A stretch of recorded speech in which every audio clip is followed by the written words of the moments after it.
November 14th, 1977, Knoxville, Tennessee. 35-year-old Tommy Green walks toward his apartment on Merchants Drive after spending 2 weeks locked up on narcotics and stolen property charges. He's 2 weeks out of jail. He has a court date in 15 days.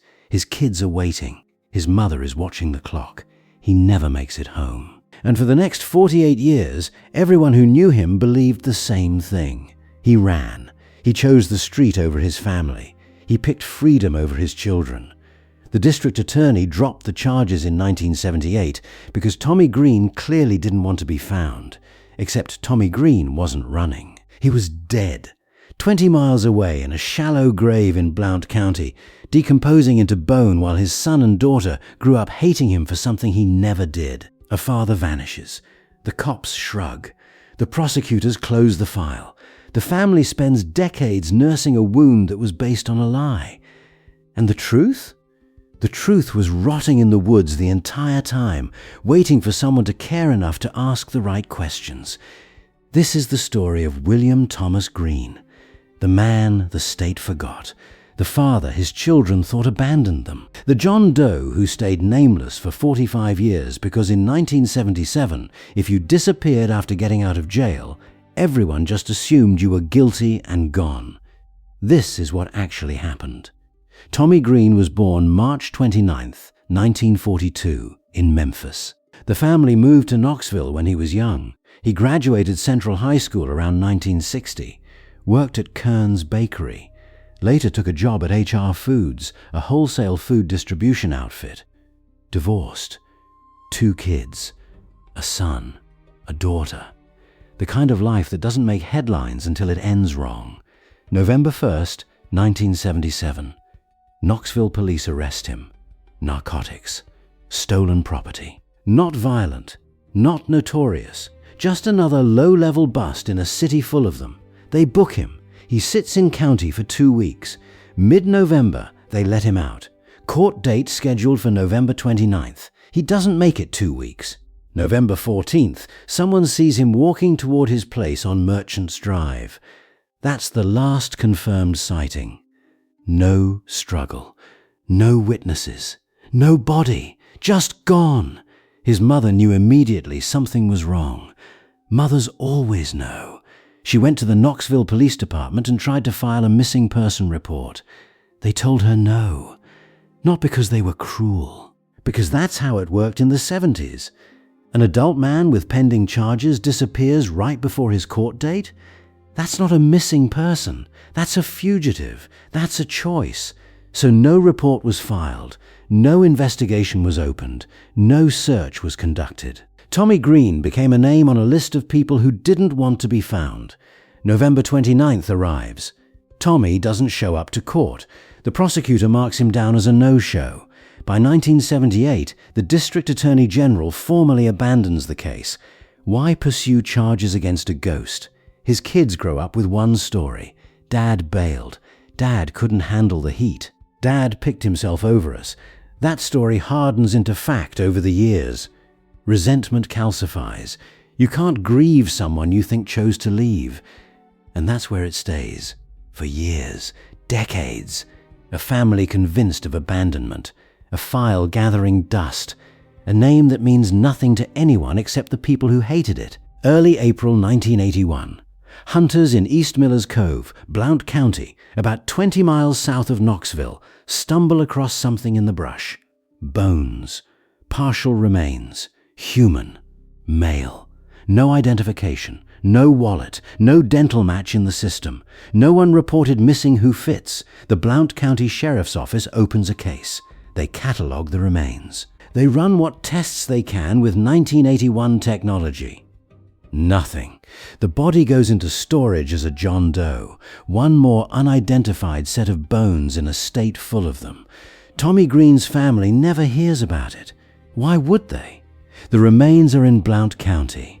Tommy disappeared from Knoxville. Different jurisdiction. No one connects the dots because no one is looking for dots to connect. Tommy Green is a man who ran. John Doe is a man who died. 2 separate stories, except they're the same story. The remains sit in storage for 26 years. In 2007, forensic science catches up. The University of Tennessee Forensic Anthropology Center extracts a DNA sample from the bones and ships it to the University of North Texas Center for Human Identification. They build an STR profile. They upload it to CODIS, the National DNA Database. They create a NAMUS entry, UP1591, under the name Knoxville John Doe.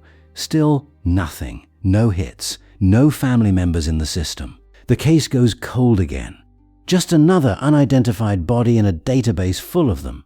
18 more years pass. Tommy's kids are middle-aged now. His mother is long dead. The resentment has faded into something duller. Acceptance, maybe. The kind you develop when someone you loved proved they didn't love you back. March 2025. A TBI agent in Tennessee decides to take another look at UP1591. Federal grant money has come through for forensic genetic genealogy, a technique that uses DNA and public genealogy databases to build family trees and identify remains. It's the same science that caught the Golden State Killer. The same science that's been closing cold cases across the country. The agent contacts Othram Labs in Texas, sends them a bone sample. Othram extracts DNA, builds a genealogical profile, and starts tracing Tommy Green's family tree backward through public records, census data, marriage certificates, birth announcements. They're not looking for Tommy Green. They don't know his name yet. They're looking for anyone who shares his DNA. And they find someone. A living relative in Tennessee. Still in the state. Still reachable. TBI agents make contact. They explain the situation. They take a DNA swab. They send it to the lab for comparison. March 2026. The match comes back. Positive. 45 years after his remains were found, John Doe finally gets his name back. William Thomas Green. Tommy. The man who didn't run. The father who didn't abandon his kids. The guy who got out of jail and tried to go home and never made it. On March 17, 2026, the Blount County Sheriff's Office and the Tennessee Bureau of Investigation hold a press conference. They announce the identification. They contact Tommy's surviving family members. They tell his children the truth. Your father didn't leave you. He died, probably within days of his release. Someone killed him and dumped his body in Blount County, and for 45 years, nobody knew. Imagine getting that phone call. Imagine spending your entire adult life believing your father chose drugs and freedom over you, and then a stranger in a suit tells you he's been dead since you were a kid. That the abandonment you carried was a lie. That the anger you nurtured had no foundation. Does that make it better? Worse? Both? The case is now an active homicide investigation. TBI is asking for tips. They want to know who Tommy was meeting, who he owed money to, who wanted him gone. The evidence is thin, 45 years thin. Witnesses are dead, memories are gone, physical evidence degraded decades ago.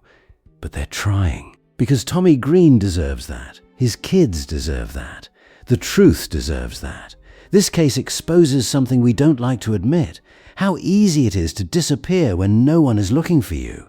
How assumptions become facts. How a man with a criminal record loses the benefit of the doubt before his body is even cold. Tommy Green's mother knew. She tried to tell them. They didn't listen because the story they already believed was easier than the work of finding out the truth. He was a criminal.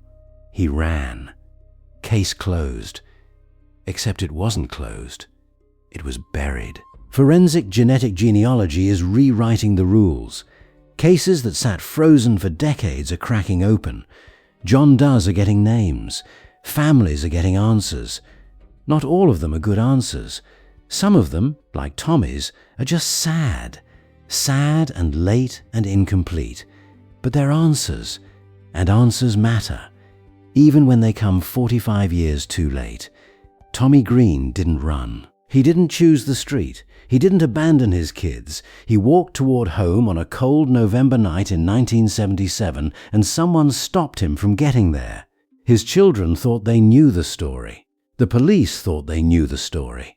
The prosecutors thought they knew the story. They were all wrong, and Tommy Green spent 45 years as a nameless set of bones because the story everyone believed was easier than the truth. That's it. That's the whole thing. A man dies. No one notices. His family hates him for something he didn't do, and the system that was supposed to protect him files him away as a coward and a fugitive.